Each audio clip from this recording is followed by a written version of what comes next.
seconder. Councillor Monroe. Any questions or comments before I call for the question? Not seeing any. All in favor? Opposed? Carried.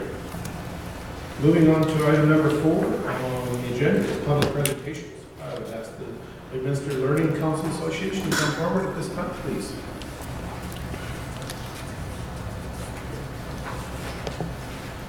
Good afternoon. Welcome. Good afternoon. Do I need to adjust the mic at all? Can you hear me? Are we okay? We're all right? Yep. Okay, great, thank you. For those of you who don't know me, my name is Doreen McCaw, and I'm the president of the Lloydminster Learning Council. So good afternoon, Your Worship, fellow council members and managers and staff. We have a 300-slide PowerPoint. No, I'm just joking. A 20-slide presentation that we would like to share with you today. I don't think that the Lloydminster Learning Council has ever formally presented to council, and we thought that this year might be a good year to do that. So we're proud of the work that we do in the community, and we'd like to share that good work. So the slide presentation starts with lifelong learning. That is what the Learning Council is all about. It is our business. So, about us, the Lloydminster Learning Council is, of course, a non-profit organization established in 1975, so we've been around for a while, serving learners and the business community for over 40 years. Our mission is to coordinate, encourage, and promote adult lifelong learning opportunities to enhance quality of life. Our values are respect, integrity, trust, commitment, and accountability. And the question that we often ask, or that comes to mind, is what did you learn today? Our leadership. We're here to help adults acquire the skills they may need to get a better job, pursue their dreams, and build stronger families. We have quite a team at the Learning Council office, and that team goes above and beyond to help our learners. Of course, we have a council, an executive, our executive director and staff, family literacy facilitators, English language instruction, volunteer tutors and chauffeurs, childminders, contract instructors, loads of partners, and then of course we connect with the business community and employers. And at the office we provide a warm, welcoming atmosphere, care, dedication, support, and mentorship, pardon me, to build up our learners and of course our community. And what we do, we provide a variety of programs, and you may have seen our ads in the newspaper, and we offer a variety of programs, and they include technology for adults and seniors, health and wellness, English language learning, adult and family literacy programs, foundational learning, and languages. And of course, these programs lead to employability and enhancement, and they of course build community capacity.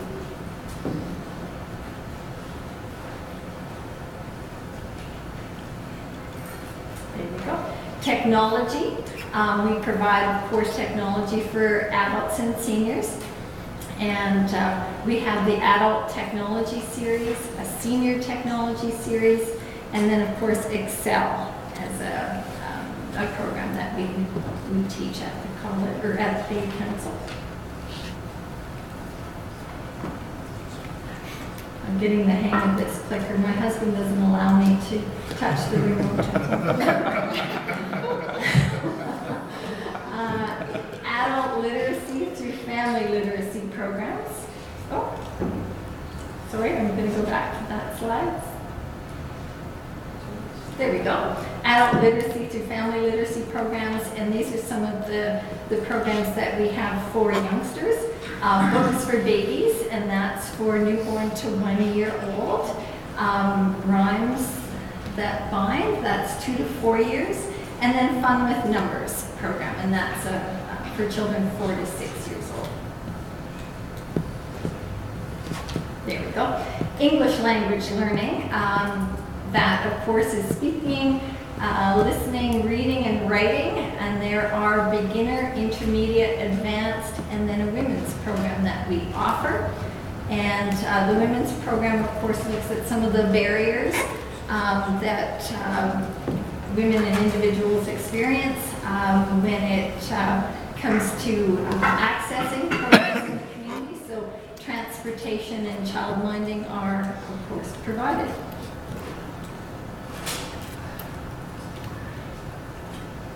Here we go. Languages. The advantages, of course, to learning another language are limitless. The Learning Council offers programs to assist in the learning of English, of course, Spanish, French, and other languages.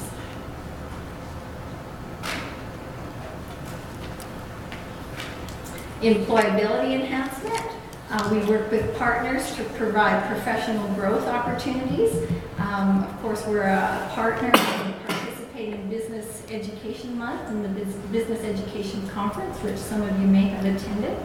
And of course, workplace literacy is an important part of what we do.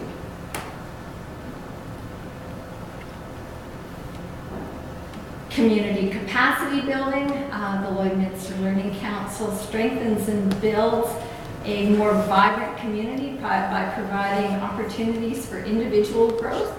And examples of those are, again, with partners in the community who attend and send their staff. We offer mental health first aid, family literacy day celebrations, and ABC Life Literacy Canada. And that program is Money Matters, and then Upskills.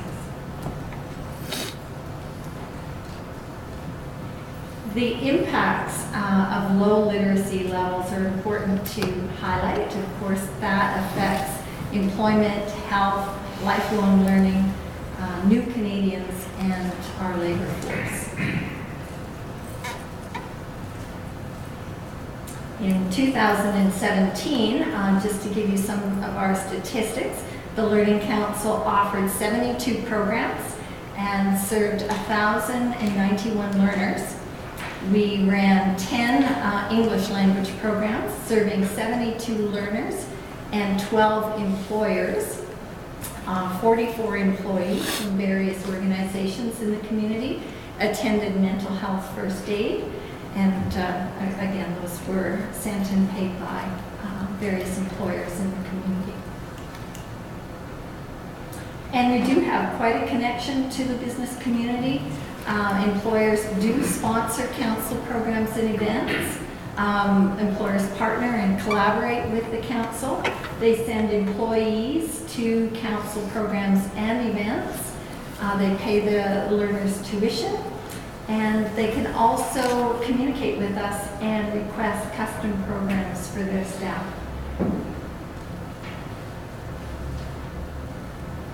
And here's a list of some of our partners. They include, of course, Lakeland College, Midwest Family Connections, the Lloydminster Public School Division, Lloydminster Catholic School Division, the Chamber, Lloydminster Public Library, the Construction Association, Catholic Social Services, Lloydminster Early Years Coalition, the Olive Tree, the Interval Home Sexual Assault Center, and Midwest Food Resources, to name a few. Some of our challenges, of course, we're an organization just like other organizations in the community and other businesses. So every once in a while we face and maneuver through various challenges, and they've, of course, included some funding cuts, term funding, child care for learners, some gaps that we've identified in foundational learning, and transportation for learners. And then we have success stories. And we typically, I think these are some of the ones that have come directly to the council, identifying that we've helped and helped individuals secure jobs and employment. They feel fulfilled as newcomers to our community. My employer sent me to the training and I received a job promotion. So those are some of the things that we hear quite frequently. Yeah, we have a client testimonial. The testimonial, how do I access that? Just click it again. Try that. Oh, there we go. Now that's Neil Harris, and I guess we'll lip read. Oh.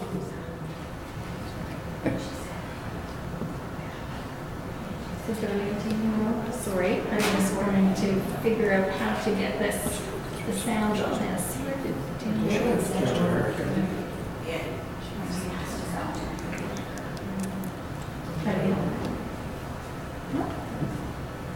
So when I first say it's red, it's gotcha.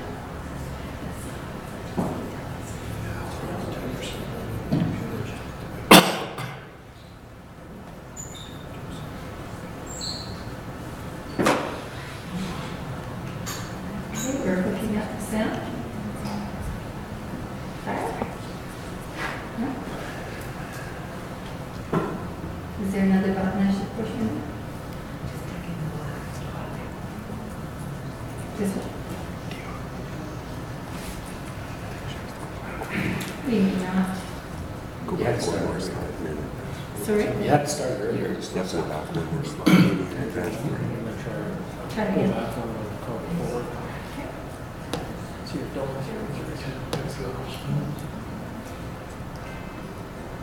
Ah, perfect. There you go.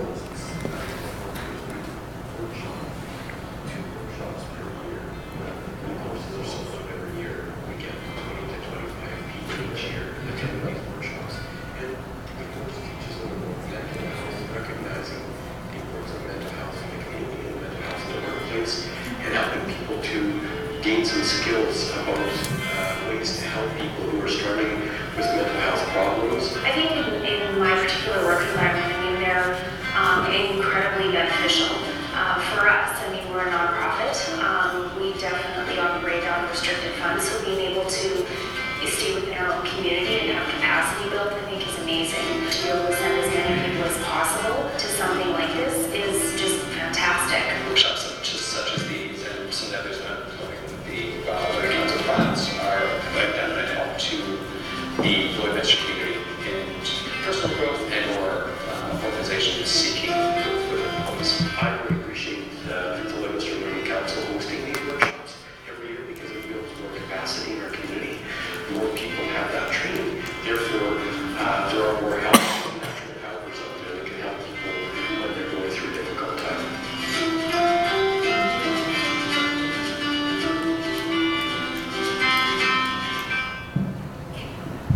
Super.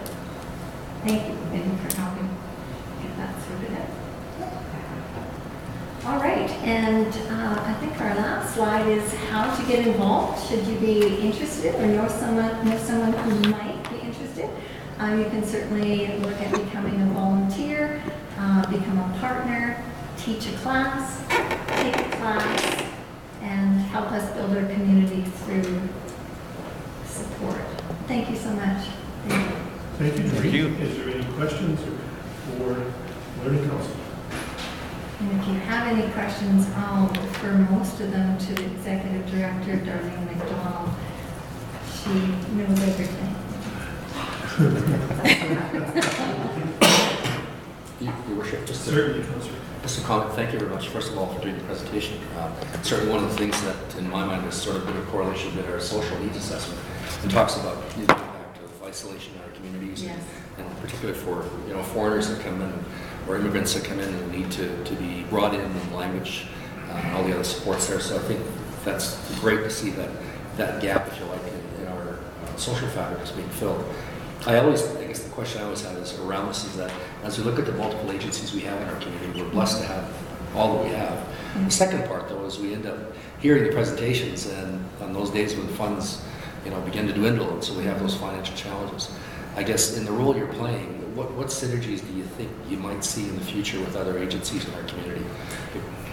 Specific to welcoming? In any one, because the one for me that stands out is mental health, because I know that the number of agencies that are focusing on the mental health component, the Regional Health Foundation certainly is a big player, and others, and certainly that's one of the areas you're actually addressing, particularly with immigrant families as well. So I'm just trying to see what other ways that agencies can connect and come together. Yes.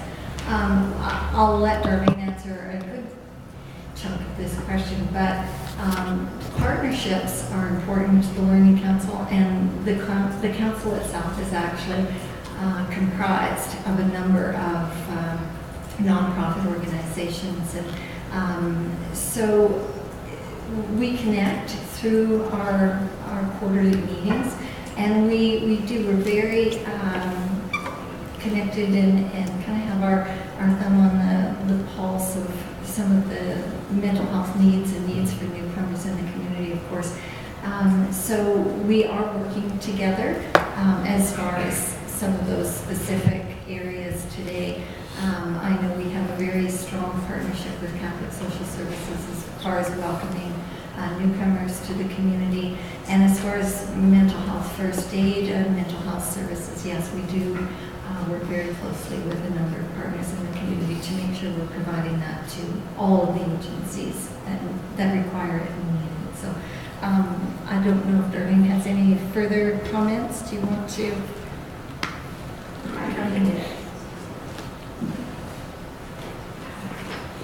I think you did a great job in answering that question. I think we are really, really connected to nonprofits and profits and business, because we would not do what we do on the budgets that we have without all those partners. So we work very collaboratively in many, many ongoing things like our family literacy. We do that with the school division, the public school division. You probably remember those days, Catholic school division. And actually when we have family literacy, if we don't put those into some of the schools, we hear about it. Midwest Family Connections. We work really closely with them, even with the women's program for English language learning, because they have an indoor playground, and it might be the first 2 hours that those women get away from their children, but close by, because with a lot of cultures, they've never ever been away from their children, ever. And so Lakeland College, all of our evening English language learning classes are there. The list just goes on. Sexual Assault Center, we're in the middle of something really exciting coming up in the near future. Last year we worked really closely with Olive Tree to work with all the moms in poverty, and working with some of the more fun things like family literacy to build their skills, etc. Instead of saying, oh, you need to do this budgeting, or you need to do this. So it just seems like constantly we're being called by nonprofits or an employer to please come and partner with us. And so we don't go to them anymore. We kind of just, wait and they come to us. But our family literacy, English language learning, computer basics, we've been partnering with people, nonprofits and employers for a long, long, long time. It's the new things that we're doing that we receive new partners, or some of our partners that we've been dealing with for years and years and years. We're the best community to be able to partner with. And when we go to Alberta, there's 80 councils throughout Alberta. When we meet at a regional meeting or at a conference, they'll say, well, how do you get that many partners? Or how do you partner, say, even with the schools? We've been doing it for years, and it just comes naturally in Lloydminster. You ask somebody, or an idea comes up, and right now everybody's on board. It's the best community for sure to work in. Does that answer your question? It does, and I guess we recently looked at some stats on crime rates and where we're at and the like, and numbers going down, particularly in that segment of our community, is still an ongoing need, and I think every community, irrespective of the data they have, will say less is better, right? But in looking back at some of the work around the you had Tresso on there, and that sort of triggered that thought when we had our drug campaign and I can't remember the drug strategy. One of the most important pieces of that is to develop assets in your community. And you're talking about those assets, and that's the connection for me. And so as I look at those, I'm just trying to make sure that we cover all the bases that we have in our community. And so we still have these youth that I think somehow we're missing, and I'm not quite sure whether it's them. We have programs that I've talked to a couple of people about that are, they used to be called the FAST program in schools, and so that was a piece that people wanted to go back to. I just talked to a person last week about it. And the other part is seniors. So do you do any of this tech training for the seniors in Pioneer Lodge and all the other places? Absolutely. We would like them to come to the Learning Council, but we have gone to lodges. Actually, the Pioneer Lodge, the last lab was through one of our endeavors, and we got a lab there. But you know how fast computers change and programs change, so we couldn't keep up, financially with that. So now we're saying, come to us and we'll help you. So we have a tech series for adults and a tech series for seniors, and we want to start something like a drop-in for seniors and bring whatever it is device. Because a lot of seniors say, we don't want a cell phone, we don't need to know what it's about, but the flip's gone, the old great big dialogue or whatever it was, and so they now are getting your smartphones, your iPhones, etc. And guess what? There's notices. Well, what do I do with this? So it's lifelong learning. Even if you don't want a cell phone, but you want it for safety, guess what? There's going to be alerts, and then they come in and what do we do with this? So it's ongoing. I just want to go back to the mental health first aid, if you don't mind. Sure. We started doing mental health first aid, probably 15, 20 years ago, when it wasn't very popular. And so nonprofits were mandated to come. So those were the people that attended. But now it's very, very popular. It's like first aid. And everybody, whether you know of somebody or you don't, are coming to mental health first aid, and people love it. I know the city came a couple of years ago, sent about 10 staff and said, it's the best course we've ever taken and we loved it. So, and employers now are calling us up, and some can even use it in their audit. So it's like we're putting people on a wait list because Neil Harris only has so many days. And I begged Camrose to have Neil Harris trained because Wendy came from Camrose and we didn't have anybody at Lloydminster. So that's why Neil is doing this, because they decided to send him away from training. They didn't want to because of the cost, and I said, he's going to stay in Lloyd. I guarantee you. She said, how do you guarantee? I said, well, it's a good guess. So, like, we do a lot of that kind of stuff on a daily basis, and it's not just our learners. I think of our volunteer tutors. We had a young man that came, and he'd gone to U of S for 3 years and got his BA. Came and taught Spanish for us and volunteer tutored in the English program and said, I love it so much, I'm going back to U of A to get my B.Ed. And he did that. And so we see changes in our community and changes in the people in our community, from our volunteers to our instructors to our learners. Like, I really get excited about it. You can't tell. I don't know where. Call me intuitive, but I'm feeling it.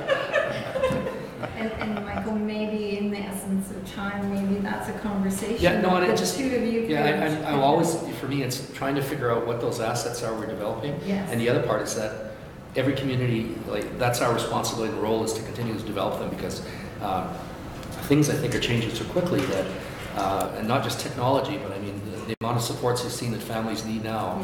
And you know, I'm fortunate enough to be at the college now to see that many families that we think are doing well and adjusted, and yet students are experiencing high levels of anxiety and challenges. You're going, oh my goodness, what are we doing here? Like, so we have I a think, wait list. so we have to back up a bit and say, what are those things that are working really, really well, and make sure we do continue to do them, and start filling in the rest of those pieces of the puzzle that are in some way we're not getting to yet. And our mandate is adult, but through family literacy, we have incorporated children, but youth is not part of our mandate, even though we sometimes play with it a bit. Councilor Cunningham. Thank you, Worship. Thank you both for your presentation today. Just a couple of questions. So you called 1,100 people through last year, through the different programs you did. That's a 2017 stat. 14, 15, 16 comparison to 2017. Is it up, is it down? And the second part, I'll just ask now so you can flow right through to that, is simply, Is that a capacity for you? Are you short? You could do 1,000 more, 500 more if you had more. Just can you speak to those couple of things? Yeah, it's about the same number. With the economy, the last couple of years, it's gone up a little bit.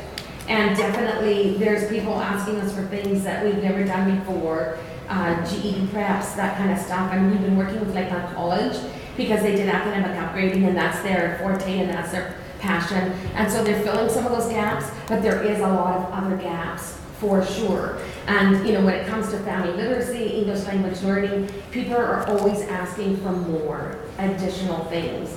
So right now, our funding is ended for ESL, or English language learning, depending on what side of the province you're on, Alberta or Saskatchewan. So we've got some of our instructors volunteering, for example, to do tutoring in English. And we started with one person, and we're now up to 20. And that's the volunteers that are doing that. So we do a lot of that kind of stuff, where our team is just like so passionate and so good. You just say, would somebody like to volunteer over the summer? And they step up to the plate. Any other questions, comments? I'd like to finish by saying thank you very much to both of you. I'd like to take this time now to acknowledge Darlene, especially because I understand she was the recipient of the provincial award, Friends of Diversity, this past weekend, and I'd like to give her a round of applause as she demonstrated her.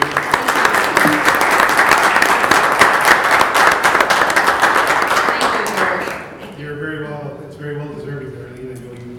I know your passion is incredible.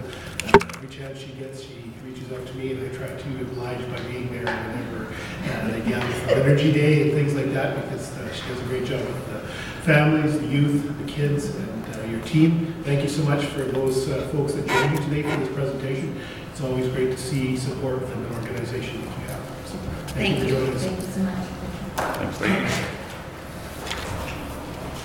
Moving on to the next public presentation is 4.2. It's the Alberta Hub, and I'll ask Bob to speak, step forward.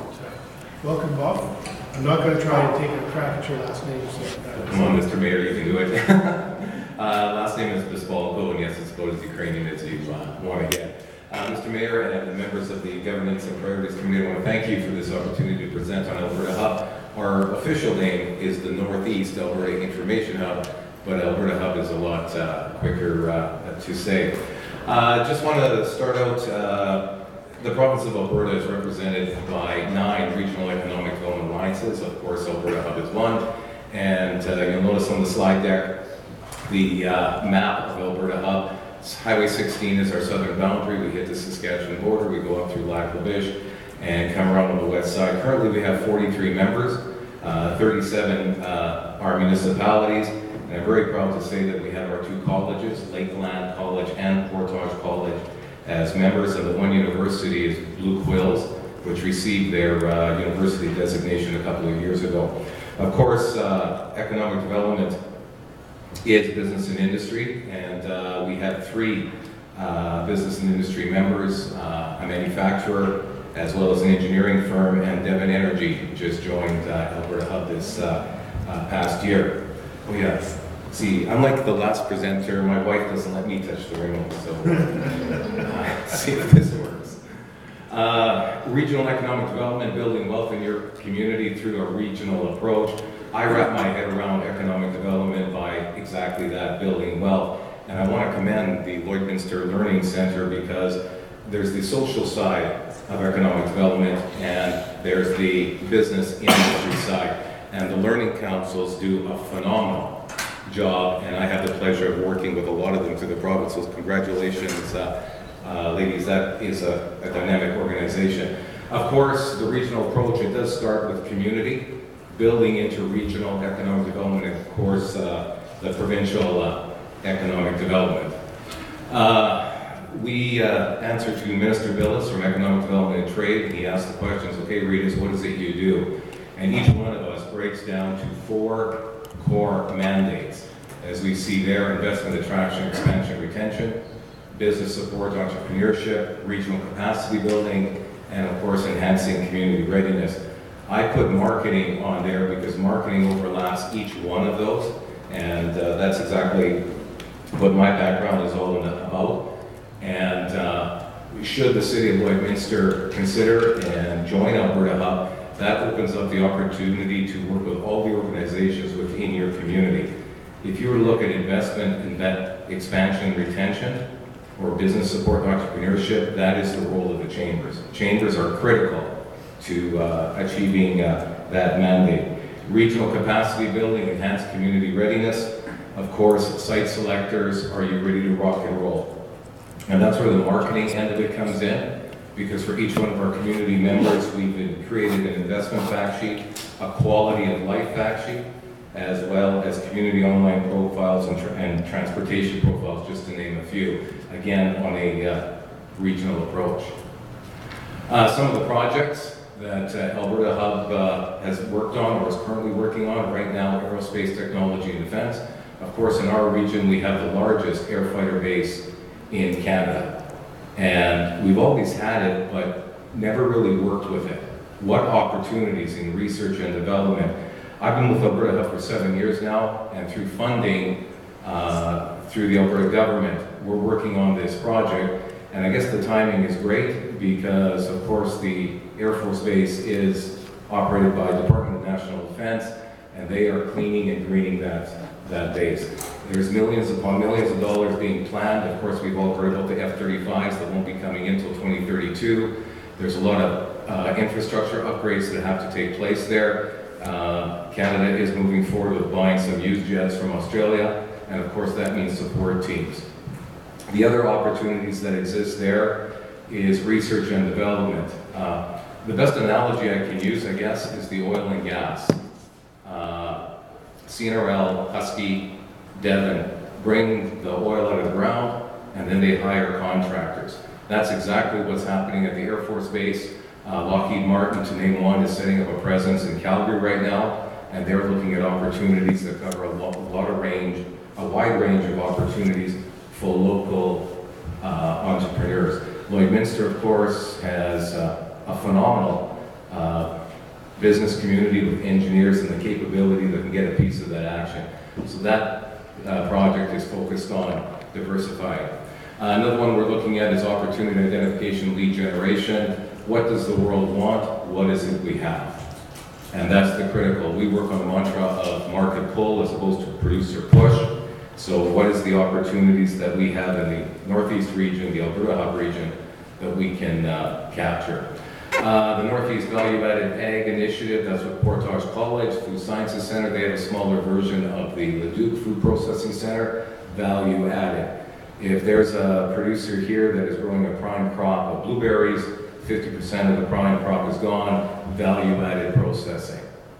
So we have the facilities in our region. I didn't put up there because the same applies to Lakeland College with their renewable energy. They have phenomenal programs that can really be highlighted. The Northeast Alberta crop diversification, of course, industrial hemp right now. Excuse me. There are site selectors and companies looking to set up plants, and hemp is a plant that can actually attract investment, because we do a lot of growing of raw products and sending it away for value-added processing. We need to keep our highly skilled jobs here, because I know it's not news to the committee here. We've lost a lot of high-paying jobs from oil and gas. We need to keep those jobs here, and it's more than just that raw commodity that can do that. Alberta Hub just completed an ag project, and what we did there was produce ag profiles on a county level. Just to give you an idea, the County of Vermilion River in 2011 had $285 million in gross farm cash receipts. In 2016, over $405 million. When I total up all 9 counties in my region, we're sitting at $1.4 billion of gross farm cash receipts. Why? The development in our ag industry, and as of course the committee knows, there's 3 major grain terminals being built along Highway 16 by Terra on the west side of Ag, and Grains Connect coming here. So our urban centers need to be aware of what's happening in the counties and what opportunities does it present to local entrepreneurs for diversification. And that's just the ag sector. We have a long way to go to check out other things as well. Technology and waste. Farmers are experiencing the big plastic grain bags, carbon-based. There's companies looking to repurpose, recycle, and reuse to produce a value-added product, which can be done in our region. From there, we work on regional projects, infrastructure primarily. I know the committee is very aware of broadband. That's happening right now. There's a major digital divide between urban centers and rural Alberta. Yes, I live in Elk Point, and I still have a filter on my phone line so I can work on my computer and still take a call on a landline. Why I still have a landline? Well, I'm an old guy, so I still have a landline. We work very closely with all the different government departments. Service Alberta, as the committee is aware, any projects regarding broadband, I know Vermilion River Regional Alliance is looking at opportunities to move forward, but right now, ladies and gentlemen, it's a global economy. If I'm a home-based business, I'm producing a widget, I can take an order from Lubbock, Texas, put it in the mail and send it to them, and they deposit it into my bank account. But unfortunately, the broadband in rural Alberta is not the best. I could go on for hours talking about the SuperNet. The decision is supposed to come down. Who's going to get that contract? Other companies, I spoke to ATCO. I've had discussions with ATCO Electric. They're looking at getting into the broadband game as well. They have the current infrastructure happening. So again, it's all about rural Alberta and making sure that connectivity highway is just as important as Highway 16 and Highway 17 to in and out. We completed and we're working on transportation. Alberta Transportation is working on the high-low corridor study. We provide information back then. They did have on the books from Lloydminster to Highway 36, removing that section as a high-low corridor and moving over to Highway 14. It looks like they're backtracking and keeping it because manufacturers in Lloydminster needs that high-low corridor to get to 36 because 36 is your major north and south connection to all parts of Alberta. So again, it's very important that all the government departments are fully aware, and they really like the fact that they can come and speak to 37 communities at one time. It's all about that regional capacity. Highway 28 study right now is happening, and the government is also looking at commercial safety rest areas. I know on Highway 16, just on the other side of Mundare, they have the outhouses, and they really want to try and upscale that. We're trying to convince them to work with communities and local entrepreneurs that want to expand. And of course, Mr. Mayor, I know you and a couple of your fellow councillors attended the Eastern Alberta Trade Corridor. That map up there, we're working with Braid and Palliser. Highway 36, Highway 41 are very priority corridors in our province. Unfortunately, the Wild Horse Pass on the Montana border, we're trying to work with the federal government to get that port 24 hours, open 24 hours a day, because as busy as Alberta is, we only have one 24-hour port of entry. Core funding, I mentioned we are under the Ministry of Economic Development and Trade. Alberta Hub community members pay 50 cents per capita. Post-secondaries pay $1,000 a year. Business $2,500, industry $5,000. Our operating year goes from April 1st to March 31st. I know in Lloydminster's, the city of Lloydminster have had conversations with the previous council. The Alberta side population for Lloydminster would probably be around the 22,000 mark, but we, the board of Alberta Hub, capped off that a municipality would not pay more than $10,000 a year. So if you do have a population of 20,000, 50 cents, the membership fee would be $10,000. Alberta Hub is run by a board of 10 right now, and municipalities have control of the organization because we are using taxpayers' money. And the remaining members do have a say into the operations, but when it comes down to a vote and a motion, it's only the 10 board members. Should Lloydminster decide in favor of joining Alberta Hub, a city automatically gets a board seat. So the city of Cold Lake gets a board seat, Lloydminster would have one. The remaining board is represented by 3 county representatives, 2 representatives over for towns over 3,000, 1 under 3,000, a village. We also have 4 Métis settlements that are members and 3 First Nations. Each one of them has has a board seat as well. I know I said a lot in a short period of time. I know additional information was provided by administration to the mayor and the rest of the committee. And with any luck at all, that wraps it up for me, and open for questions. Thank you, Bob. I think you've done a good job staying within just on the 10-minute mark. Gave it my best shot. Questions or comments?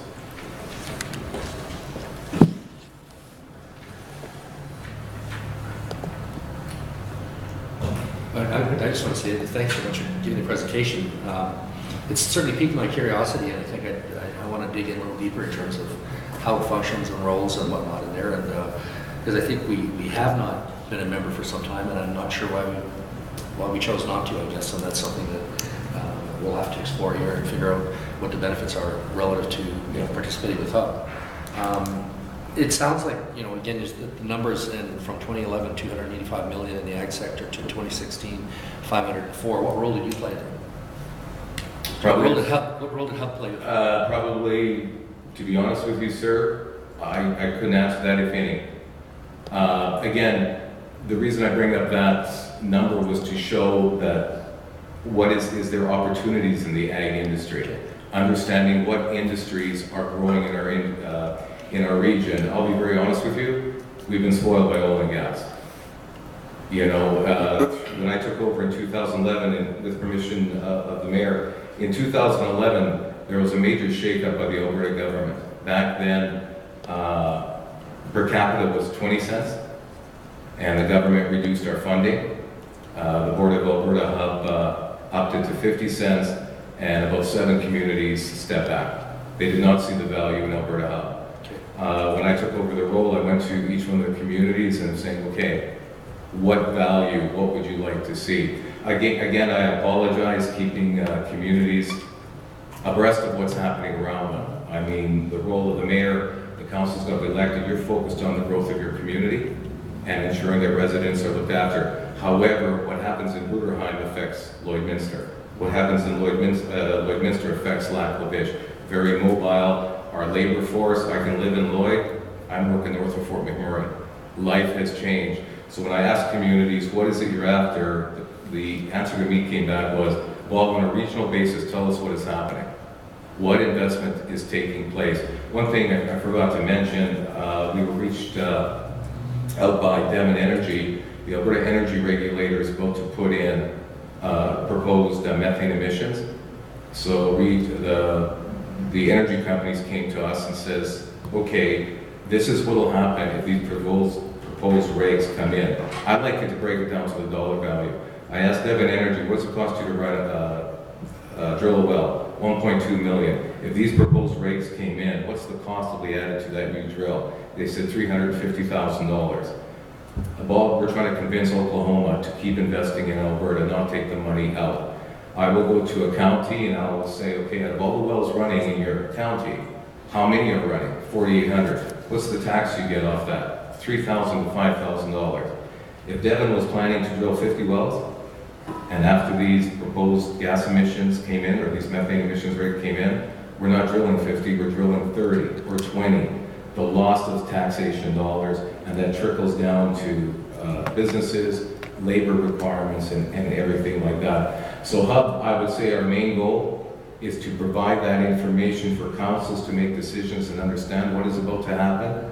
Plus, we do provide information. Unfortunately, I never hear what happens to that information. Did somebody use that in order to start a business? However, that information, we work very closely. I know in the City of Lloyd, we have the Regional Business Accelerator. We work very closely with Community Futures and Chambers to provide that information. We don't work in a silo. We make sure this type of information is aware. So I hope, sir, that answered your question. I'm not sure. I'm just trying to wrap my head around it. Yeah. Because I mean, certainly, from our perspective, we believe that we don't want to be caught in this, back and forth of, bust and boom. And everybody says diversify, and we somewhat hold our breath till the next boom. And we go, oh, we don't have to worry about it anymore, So it's, I think there's a stronger commitment across the entire province around this. Not at the peril, I guess, of the gas and oil industry, because there's recognition that still has a big role to play, but just trying to wrap my head around how the organization fits with what we'd like to do in terms of economic development as well. Yeah. And I'd like to see, I've met with Kaplan and we spoke. Again, I work with about 8 or 9 regional or economic development people as well. Alberta Hub doesn't replace your economic development because your focus is your community. But the opportunities regionally that your EDO needs to know in order to put a game plan together. Is anything guaranteed? No. We're in the northeast region of Alberta, and I'll be very honest with you, sir. I speak to consultants and experts. He says, Bob, you're always trying to produce a widget and sell it to that market. He says you're in the northeast corner of Alberta. I mean, we raise the most beef cattle in our region, but yet we have no meat packing plants because it's cheaper to load a live animal on a super beef, ship it down south, pardon the expression, butcher it, package it up, bring in a reefer truck, but I'm only 2 hours away from a 3 million people market. So again, research and development, the drone technology, all this new way of doing business, artificial intelligence, 3D printing, and the opportunities that exist. And again, Lakeland College, I'm upset because they're miles ahead in renewable energy, but yet we don't get the big press like Nate or SAIT does. In a very respective way, we've got to brag about what we have, but we also, I can't compete with a Lethbridge County in areas like that. So we have to be very targeted in what we do to give us the biggest bang for our bucks. So. But what Nate does is they hire Rob Barron, who runs the Seaside program, to come and present to them so they can do it. Exactly. You nailed it. Yeah. You nailed it. That's exactly it. Any other questions? Councilor Baker. Thank you, Richard. At one time, we were, as a city, a member of Hub, as you said, Bob. Correct. And there was a lot of really good stuff in my mind at that time that we're dealing with. When we were dealing with the regional, when I'm talking the region, I don't mean Lloydminster or Vermilion or somebody else. I'm talking as a region because, for example, the Wild Horse Crossing in the United States on Highway 41, that was one big thing we're working on, and the mileage that it would save truckers coming north-south was phenomenal. I forget, somebody's got the stats somewhere, but it was phenomenal. And we were working with the governor of the northern states to upgrade, and they were in the move. They even went right through to, where do they go, Washington there, somewhere, like the federal authorities, because some of those were interprovincial highways. And when I say we, as a group of communities, we're focusing on that, and Highway 36, and how do you get Fort McMurray connected to Highway 36 without upgrading that, what's that road? We all drank it, but it's too small, too narrow. That secondary road? Yeah, the 881. And that's never been finished. And it's a little bit like the Yellowhead. And I refer to the Yellowhead from the point of lobbying the province to work with different regions of the province, not just Edmonton, Calgary corridor. You just drive around and you know where all the money's going. If you haven't been in Edmonton lately, you've missed it. Quite a concrete show, I'll tell you that much. But that was the real advantage. Some of the pitfalls, and I don't know how it's running today, Bob, and I haven't talked to Catherine, where she is.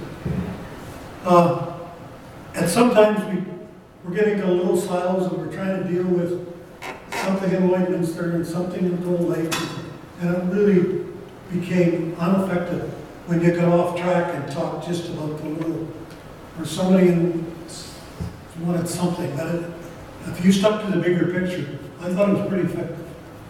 And thank you for that, Mr. Baker, because you're exactly right. The Eastern Alberta Trade Corridor connecting to the ports to Plains, all the way south into Mexico. Highway 16 connects Lloydminster to the western seaboard. I mean, we're talking global markets, and that's the perspective. With permission, working with ports to Plains, and you're right, they're lobbying. I do have to make one thing very clear.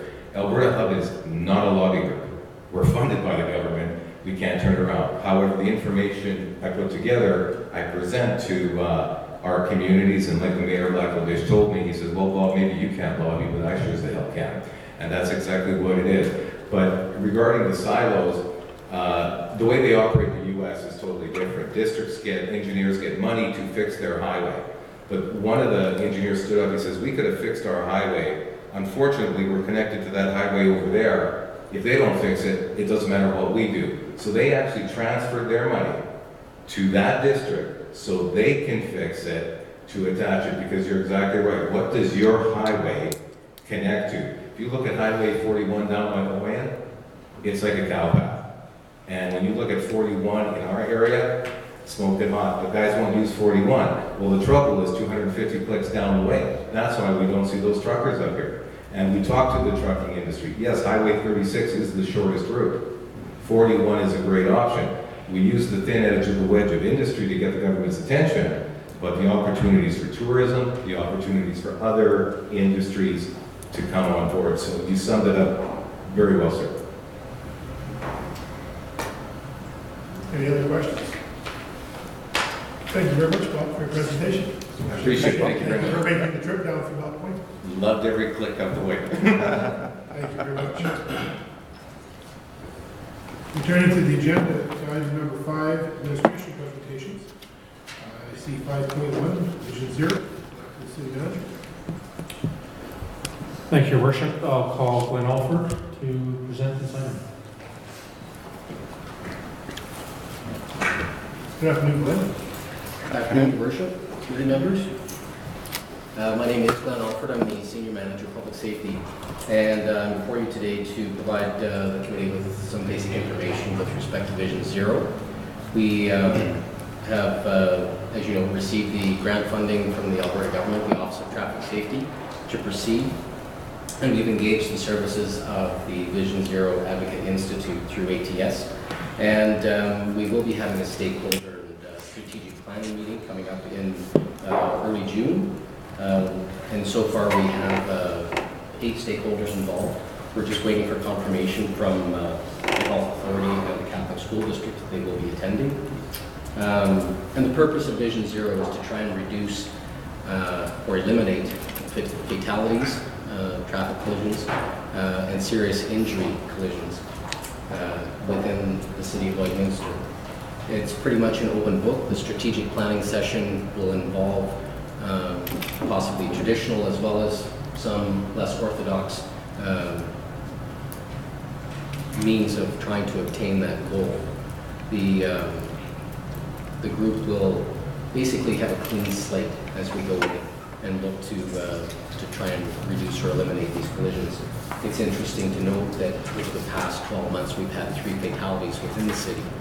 And these are all things that, for the most part, are preventable, and we'd like to see that happen. So we will be back next week to request that a member of council be a part of this as we go forward.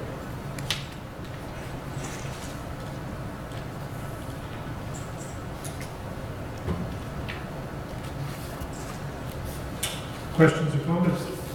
Councilor Torres?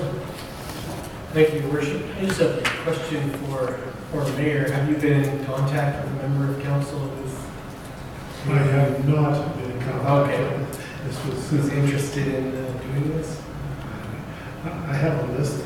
Okay. So I will be, I certainly open to people that want to step forward for another committee. I always, rather than delegate by any means. So I'm sure that there'll be 1 or 2 people who might step forward. So that perspective we'll be able to bring that up. I don't know that officially we can nominate, but I'm just thinking Jonathan Torres and the top man. Great person. Just putting it out there. I think it's a great idea too. But I did have a question though, I guess, in terms of that strategic planning process, and I'm sort of wondering who you would all be looking at engaging in the process. And so 2 ends of that. One would be the seniors, absolutely want to make sure in some way, and the second part is the youth going all the way down to like even grade 1, 2, 3.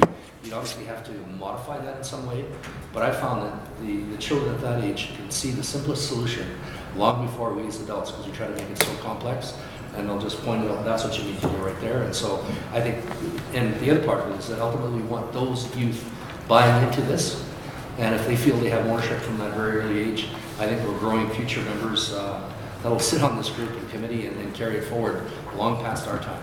So that's the other, I guess, thinking behind that is to engage them at that early level.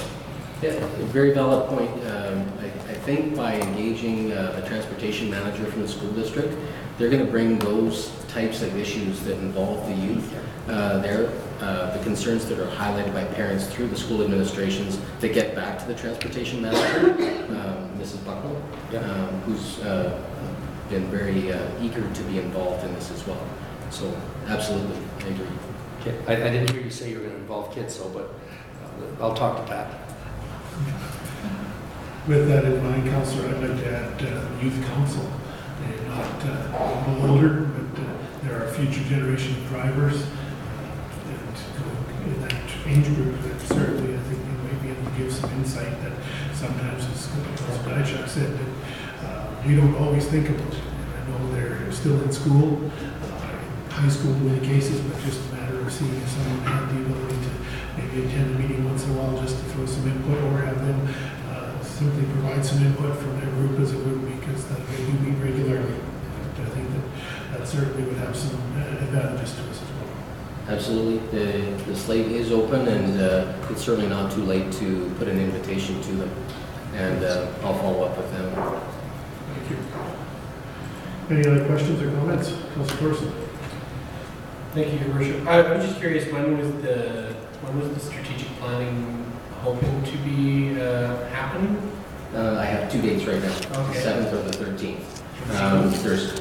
There's conflict between some of the people that have identified that they'd like to be a part of it. So I'm trying to balance those 2 dates and still have the facilitators available. Then what would be the commitment moving forward after that, or would that kind of be fleshed out in the planning process? That would all be part of the planning process. That's part of that. It's a day-long discussion through that date. Thank you. So we will have someone from council to put forward by next Monday. That's my takeaway for today. Thank you, Your Worship. Anything else? Thanks very much, Mike, for the updates. I look forward to seeing some great action come out of this Vision Zero. I think we've got council support. It's a very important part. I think we've heard very clearly from our community that we want to keep it safe, and anything we can do to improve it will go in the right direction. Absolutely. Thank you, Your Worship. Thank you. Moving on to 5.2, the East Drainage Canal Upgrade. City Manager. Thank you, Your Worship. Call Brendan Schlunt from Engineering to present.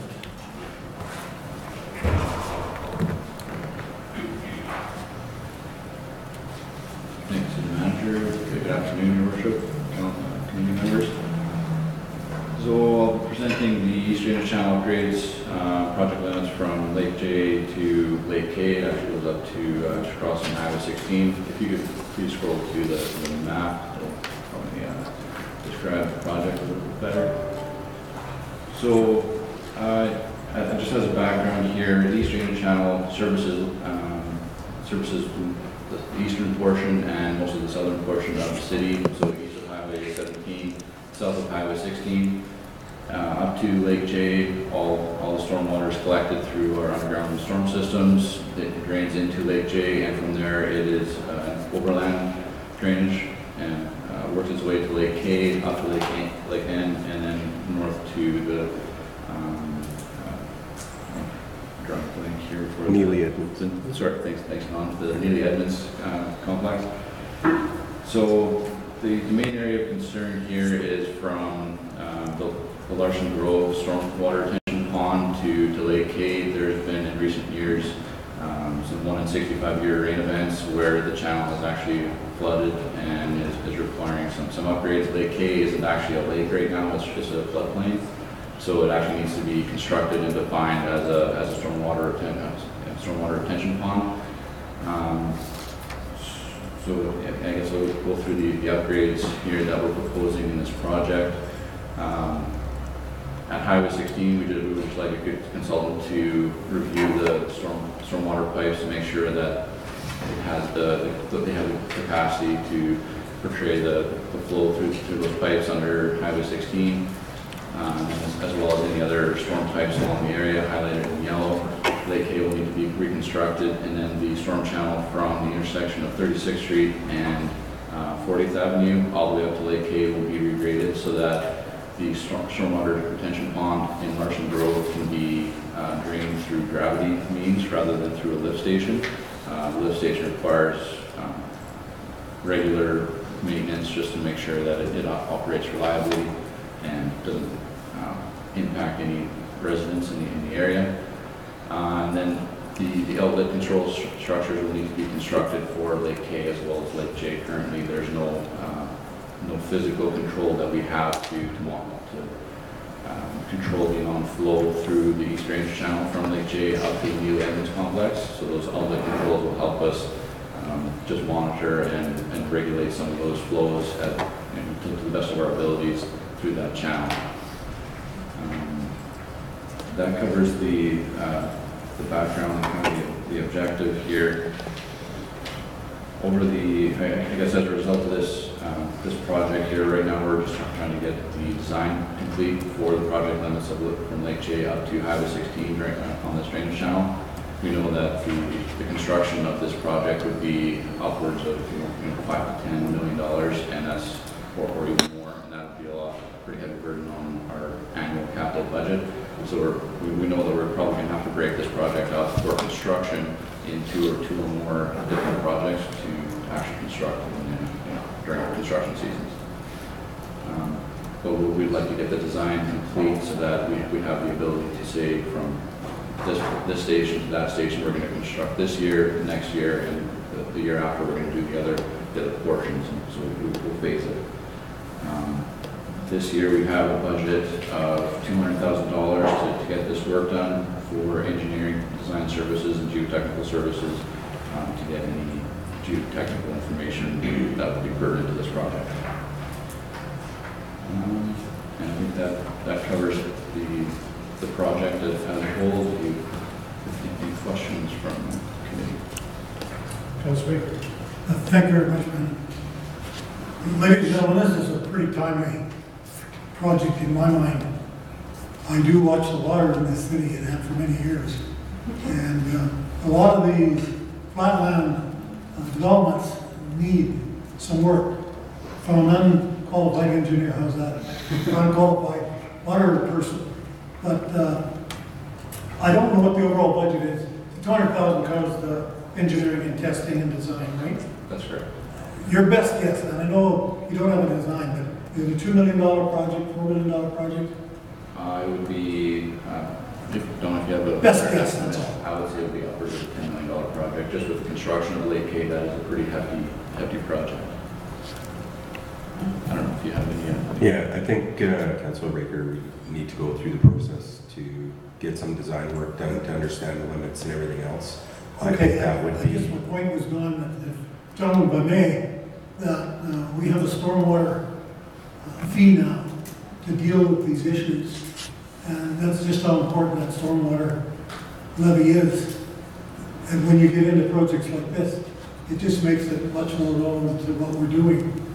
And I thought this was very timely coming forward because I did go look at the one you're going to restore now out northeast there. And they are deteriorating. And so, good for you guys. Thanks. Councilor Torres. Thank you, Your Worship. Just to be clear, is this project to get us caught up, we'll say, on development that's happened, or is this for a new development that's coming down the road? I would say it would be a combination of both. Storm channels are typically designed for 1 in 100-year storm events. Currently, we're experiencing flooding in 1 in 65-year events, so it's I'll say technically under design for the development that we currently have. At the time when it was constructed, it may have been designed and constructed to the 1 in 100-year event. So essentially it would be catching up, but then it would also be to accommodate future development to fully develop Wallace Field as well as Colonial Park East. Okay, perfect. And as well as whatever south of that Lamont area as well? Yes, that would also affect this drainage channel to some degree. Perfect. Thank you. My only other question was just as far as the process, just so I understand, is it generally, do we work our way from the farthest end of it and work our way back, or do we start at Lake J and work our way up the alphabet, or do we start at the end of the alphabet and work our way back? We start from the downstream end and work our way upstream. Okay. This then, if we upgrade the stormwater facilities on the upstream phase, it allows more water to go through and flow downstream, which would cause more stress and potentially cause failure in our infrastructure downstream of that location. So I'm taking a guess, because I don't know this for a fact, but I would think that building that lake then, Lake K, that's not there right now, is one of the things that has to happen first. Correct. And that's probably the highest cost of everything within this project? That's correct. Okay. Regrading the channel will also come close, but yeah. Councillor Fed. And it will affect 36th Street and 48th Avenue, just down behind 7-Eleven. Will it go that far back, as far as I know that they've had some problems there? So it won't directly affect those areas, as in the underground infrastructure that's in that location is not going to be touched or upgraded. It's only the overland flow. So everything from, as you can see on that line where the project limits are on the north part of Lake J, it's just allowing that stormwater to flow out of that pond. So there wouldn't be any backup from that pond upstream into the stormwater system. Yeah. So it will affect it, but not directly. So if we do have a very large rain event, then we'll be able to allow that stormwater to flow out of that pond at a better, more manageable than we currently do right now. Okay. Councillor Torres. Just one other question. As far as the Lake J, which is JC Park, correct? That's correct. Okay. Is there any kind of structure right now, or is it just when the lake fills up enough that it starts to go through the drainage channel?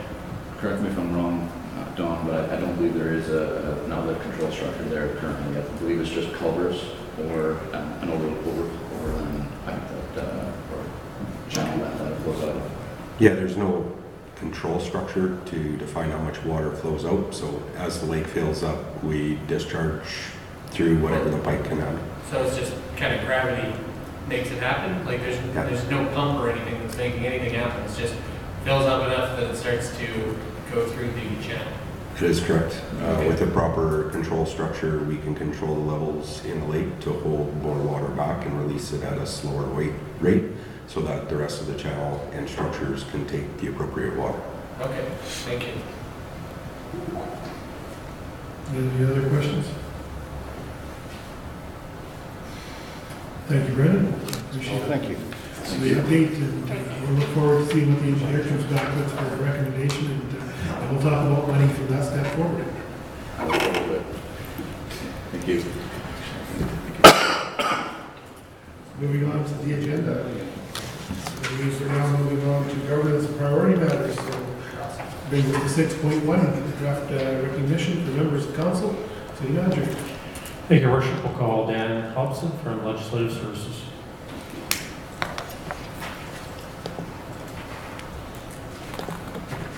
Good afternoon, Your Worship, many members. Good afternoon, Dan. So this is basically the second time we're taking a look at this policy here today. It's undergoing a few changes following the last time we looked at it. The title is probably one of the main ones you'll notice right off the bat, so we've shortened it down to just recognition from members of council. Probably the biggest change in it is with proclamations. We've taken an approach there where they're basically the highest level of recognition that the city or council or His Worship can give. And we're proposing these are for significant events or accomplishments done through members of the community or groups in the community, things like that. We're also indicating in there that the administration will work with other groups and individuals that have made requests for recognition to find creative ways to recognize them, and it wouldn't be through proclamations. If there's any questions, happy to answer them. So, Your Worship, just a quick question. So we've named streets in the past for individuals as well. So how do they fit into this? Is there, this still deals with it and has the capacity to do that? I believe it would, yeah, under just, if it's a written request, and then administration can work with them, and the request is for the street name. I'm sure we'd have to come up with some directives and procedures following up to go through that process. At this point, though, I don't think it would be a proclamation. but it would be fall in that category of a creative way to recognize someone or a significant event. Yeah, because I was looking at section 5 and someone was talking about a community member and one of the things that came up, and I sent them off to see the mayor, but this individual has contributed just an enormous amount of energy and has seen the results of the fruits of his labor and has been recognized, but it was, what's the highest level of recognition? I know the city has Ray Nelson Drive and other cities do that sort of thing, and it was just, as I was looking, I sort of kept that in mind as I was reading through this, but I guess it's wide open enough that it has a capacity to do that.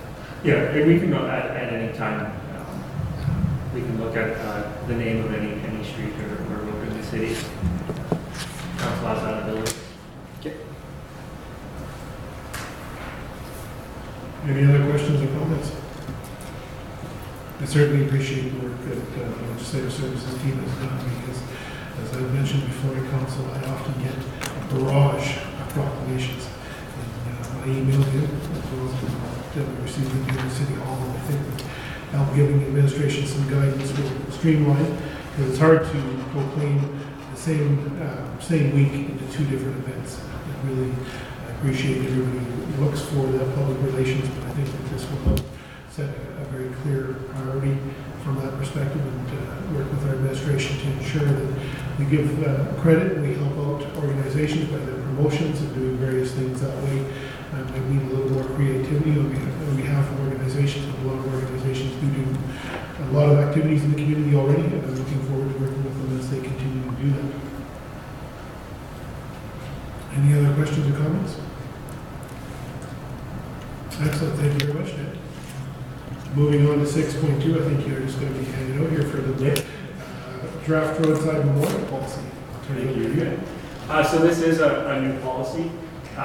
Basically what we're trying to do here is address a sensitive issue and get some direction for administration. And when the need arises from a roadside memorial, help guide the family or whoever is responsible for that memorial towards more permanent solutions that the city offers for memorial programs.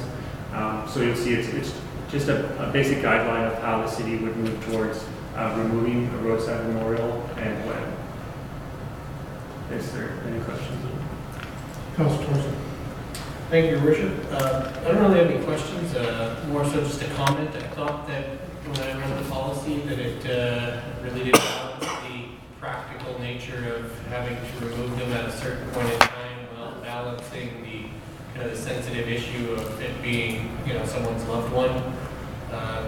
All the kind of parameters around notice and things like that, I think, are totally appropriate. It just seems like a really well-designed policy that is, sensitive to the situation while also providing a practical means on which we can remove things or if they're a hazard or something along those lines. So, good work. I think it's important to note that I appreciate 7.3. There's going to be a real concerted effort because we've asked the General Manager of Public Safety to ensure and continue to contact for a grace period of a month before we do anything. Just simply due to the fact of sometimes reaching people is difficult and getting to the right person is important. So again, comments to Councilor Thorson, and it's good work that I think we've tried to be as diligent as we can be, as respectful, but at the same time work within the common. I often link the common good of the community to the common good of someone else, and trying to find that balance. And certainly at times of loss of a memorial is certainly evident. And if our Vision Zero works, hopefully we can come to an end to that, but we also know that we're not perfect in our world. So if we can certainly help out both sides to come to ensure for certainly public safety on both sides, because we don't want to create a memorial and have it in turn become another problem down the road. So I think that's good work on your part.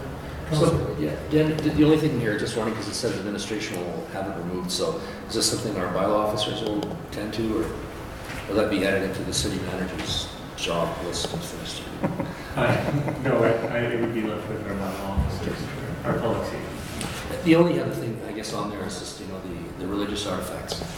And certainly there are groups worldwide that are perceived perhaps as being on the right side of things and not on the right side of things.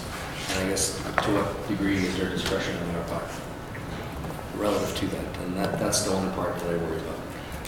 I don't think it's a pressing issue, but nonetheless, I do know that in past lives, when you provided access for one group, you provided access for all groups.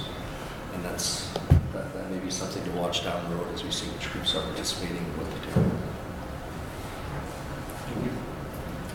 I think we will take it, Councillor. I think administration will take that into consideration to deal with as we move forward from that perspective, because there's always going to be a challenge, and I know different communities have approached it to different ways, and I think that it'll be interesting to see how we evolve that way and what administration can deem to be the best appropriate way that way forward.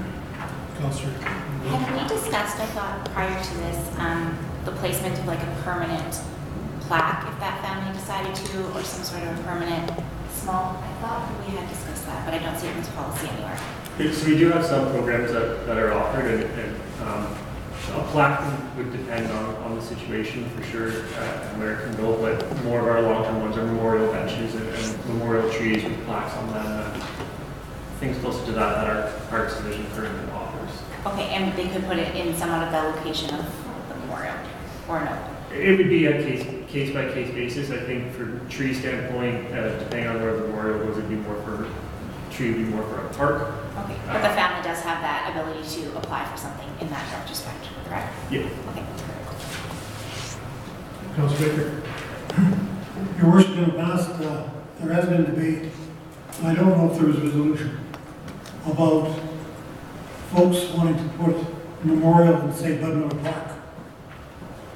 And council didn't think that was the right place for memorials, that the cemetery was where you put your memorials.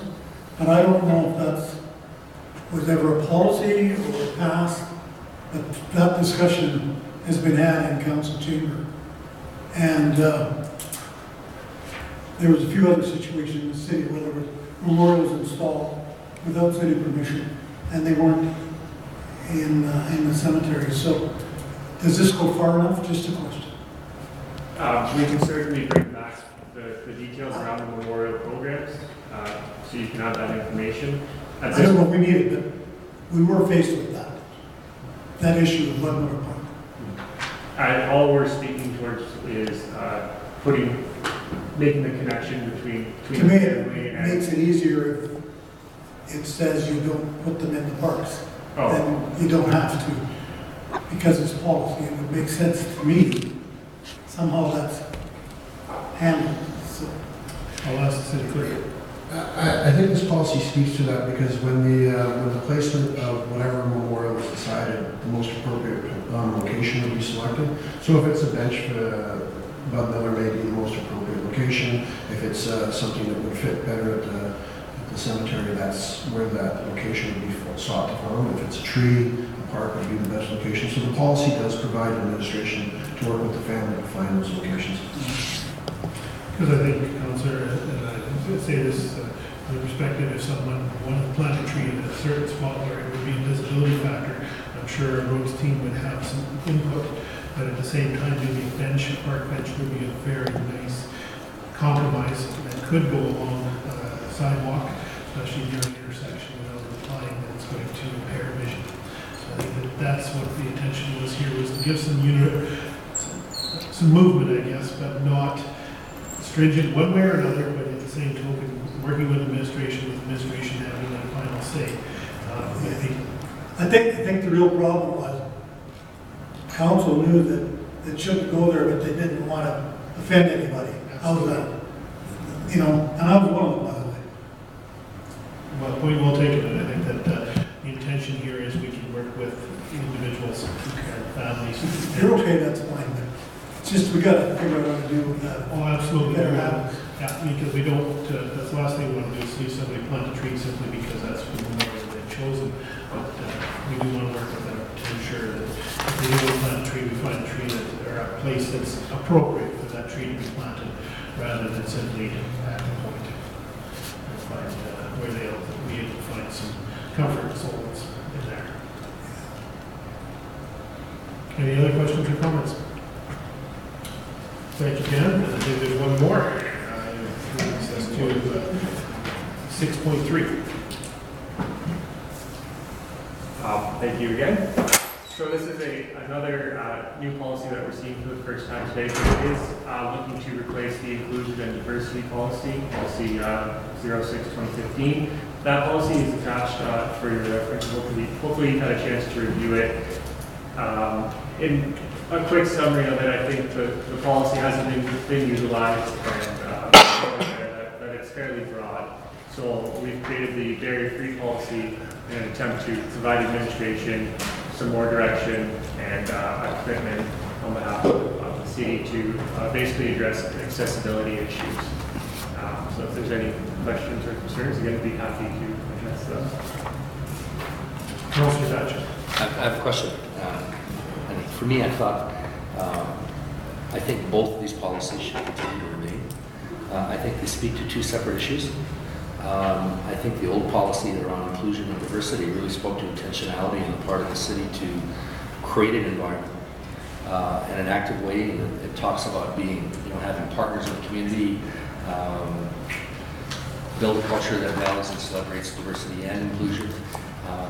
And whereas the barrier policy really is more about just reducing barriers to the services and good of the city. So that means that, I think of sidewalk accessibility, wheelchair accessibility, those kind of things. And I think for me, the inclusion and diversity speaks to some of the things like, we have adults that have cognitive challenges, and recently at the breakfast held at the Exhibition Association, Vermilion River was recognized for their work. They had an adult that had cognitive challenges, and through a support program has that person working with them. Public School Division has an employee as well. I don't know if it's which organization you're partnering with, but it might even be the Rotary has a program where they work. And I think, in my mind, the barrier-free policy doesn't really address that kind of intentionality on the part of the city. Whereas, and I think it's important that what you drafted here, because it speaks to, creating barriers. And we've talked about, having access for blind, hearing impaired, physical access. I think the inclusion policy speaks to something different, which is capacity overall in terms of those cognitive challenges. And I would, if we just said that it's not intended to replace, I'd be quite happy to keep both of these. I think that perhaps what's lacking as a result of nothing has occurred for this inclusion policy is that it takes money to do it. And you really have to be mindful in saying in the budget we're going to look at hiring 1 or 2 people through this process and hire people. I don't know if we have that or not, but I guess I'd say if we don't, then this policy would give us certainly the traction to be able to do that. So do we have certainly we have staff that we hired off through that kind of program? Yeah, no, thank you, Your Worship. We do have an individual that works for us that we get support through Inclusion Alberta and Lloydminster. So I would say this policy is working. That individual, sorry, just to be clear, that individual has been working for us for a long period of time. Yeah. So prior to the policy. Yeah, I would certainly agree with Councillor Diacek on that. I think that the inclusion policy talks about the education and building that culture.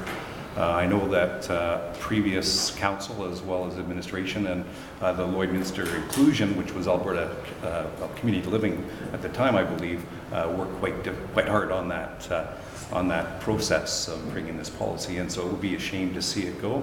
And I think that there's more good by having it and combining the two than just letting it go. And it is a slow process. I think I did speak briefly with someone from Inclusion Lloydminster just about the lack of action.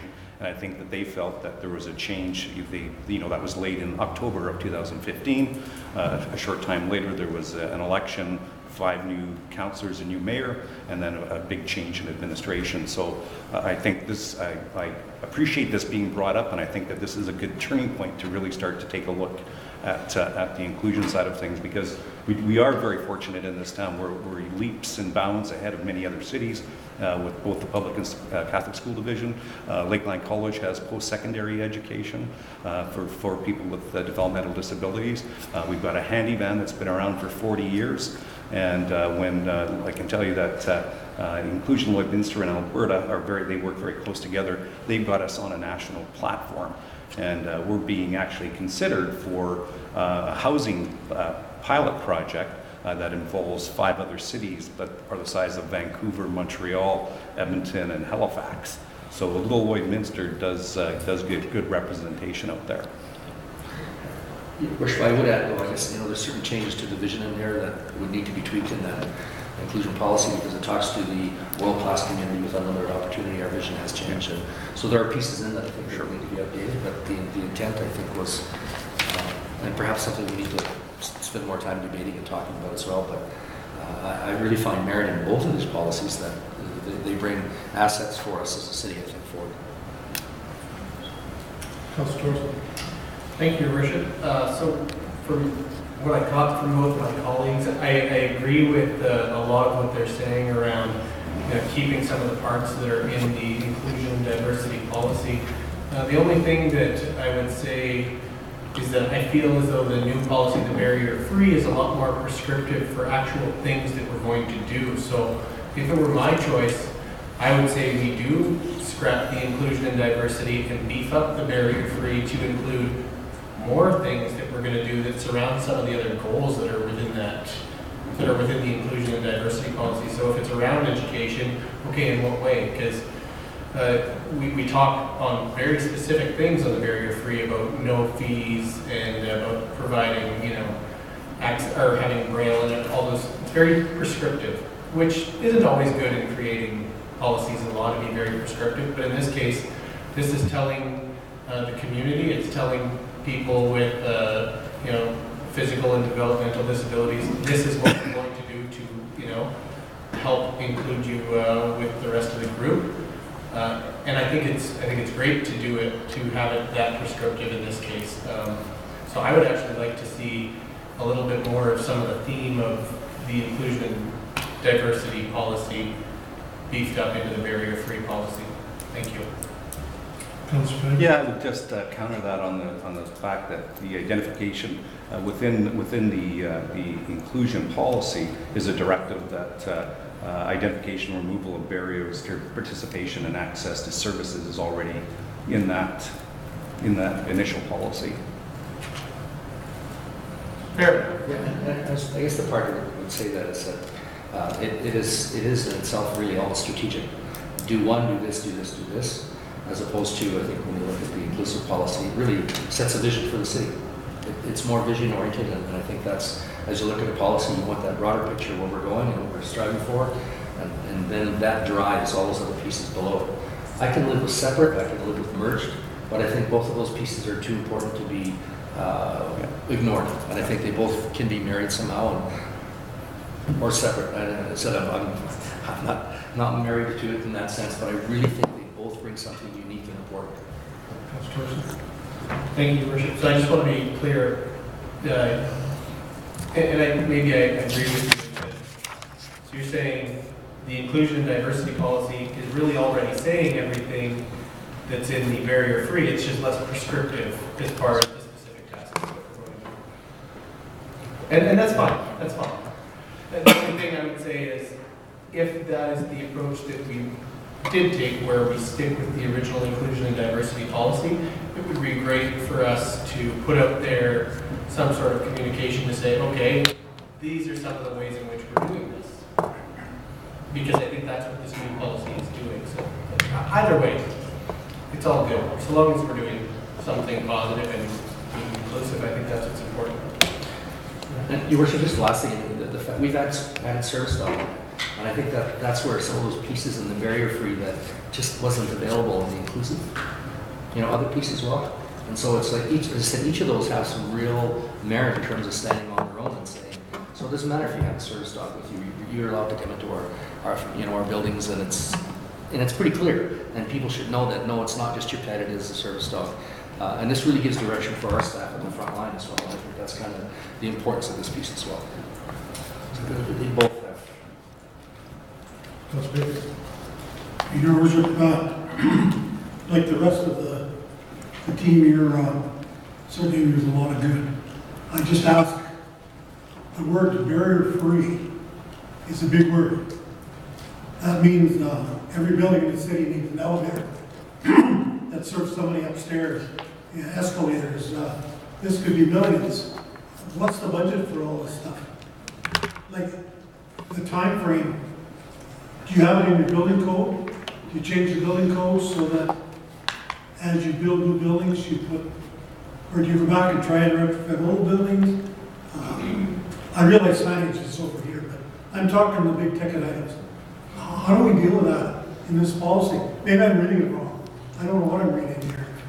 I think, Councillor, that don't think we've gone that, maybe I've missed it when I went to administration, but I didn't see that clear. I think that from the perspective of where we would be looking at going forward, a new building that's more than one story, we would have an elevator. If we build a new building today, as we have in the past, they are handicapped accessible, using that word, they're grade that way. I think that we have to be careful. You're absolutely right. The budgetary commitment that somebody said, what you said, I think that's a huge difference to create, because some buildings we own today as a city are not user-friendly from the perspective or barrier-free. But I think people also realize that there is a limitation. So you're absolutely right. I think we need to confirm with the administration that we're not in the case. So to the city clerk. So I can confirm, if you look at 5.4 of the policy, it says any request for removal of a barrier that requires the allocation of resources shall be evaluated by administrations. The items that have a major budgetary impact shall be brought forward before council and committee for further direction. So we may hear about it, we will have to address it, but I think people in the city understand very clearly that we will approach it as best as we can based on the limited resources we have, because we don't have, as we know, an unlimited budget to be able to fix every problem. You've got to be careful, because it'll be used. Oh, absolutely, it will be, but I think that at the end of the day, that 7 of us gathered around this table will make sure that we make the best decision we can with the resources that we have. Councilor Thorson. The other important part in this policy is 5.2 that says that council and administration shall use every reasonable effort to the point of undue hardship. Undue hardship being unreasonable constraints, including finances. So it's kind of built in a way that recognizes that we know we can't do everything, but we'll do what we can. Yeah, I think the other piece there is that it's a bit of a rabbit hole, I think, but we need to be cautious because I think a lot of this is governed by code. If you're going to build a new building, it's going to be this tall, this is what you have to do. So, again, I get the point around retrofitting, but those facilities that we have, you take them in that set of steps and in terms of all those pieces we talked about. But I don't think it means that, we simply say every single building now has to have this available to them. Certainly, I don't know any organization would have the capacity financially to do that. I'm just cautious. No, absolutely. But I think the pieces are in there to give us that traction around. Go slow, go fast, or else you have to because it's buildable. Absolutely. I think that's a good point, but I think we've hopefully got to cover Councilor Baker. I hope that we're, from that perspective, which way do we go? You're absolutely right. There are buildings, you mentioned the post office. It's a historical site, and there's value in that building, but at the same token, we need to also be cognizant of the budget. I think people have to realize that very clearly. You start renovating a building like that, and you start talking about putting an elevator into service. Tear it down and start over. Well, they won't let us tear it down because the federal government will make us spend $10 million, which we don't have. So we won't go there right at this moment. So, from that, any other questions on this matter? Thanks, Dan. Thanks, Dan. Let's move to 6.4, and you're up one more time. Okay. So this is the second time again we're reviewing this policy. Just some of the highlight changes that we've made it pretty clear here now that the Lloydminster District RCMP building does not fall under this policy. We had that question last time. We've also noted in here that council can direct half masking at their will, at their discretion, I'll say instead. And then from the banner standpoint, we've added in the national and provincial events, which was a request coming from the last time we did this policy.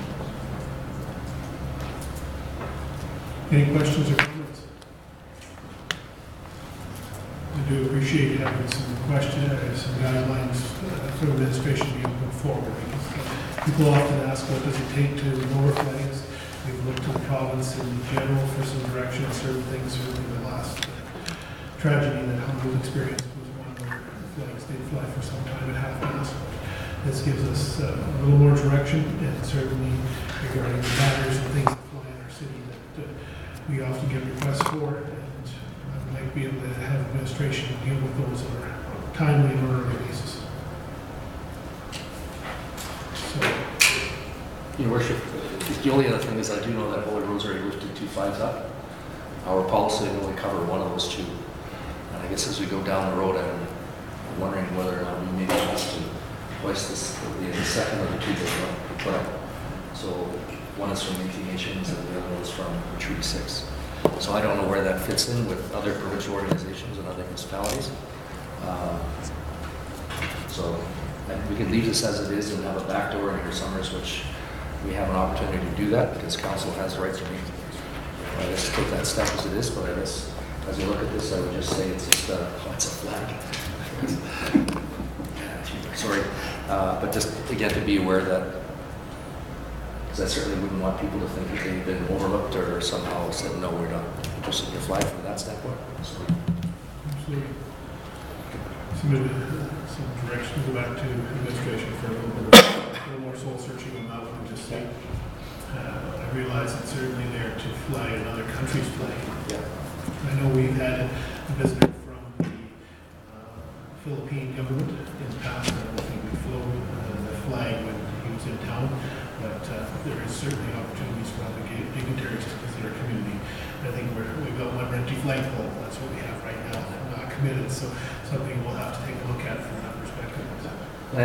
My informal discussions that I've heard is that the other school divisions may follow within the year to come relative to what Holy Rosary said as well. So, and that's part of it. But we see other organizations that are doing this as well. And again, we shouldn't be too surprised if someone comes knocking on our door. So we'll send that back to administration for a little further information, clarity, and to see where we're at in not only our city, but I certainly always look to other cities to see where things are happening. So we can ask administration to come back with a little bit more information on that and look from that perspective. And possibly adding another flagpole cost that would be worth taking a look at it, so we have that information to potentially deal with that to make sure that we're in sync. Okay. Thank you very much. Any other questions for Dan? Well, thank you very much, Dan. You've had a really busy list of building policy and procedures, which I appreciate. Moving on to agenda item number 7, inquiries from the media. I'll take you back. Thank you, Your Worship. Today we have a request for yourself, Mayor Alpers, Councilor Diachuk, and Councilor Dorsey. Thank you very much. I'll look to this committee for direction. Motion to recess. Seconder. Councilor Fagner, all in favor? Opposed? Carried.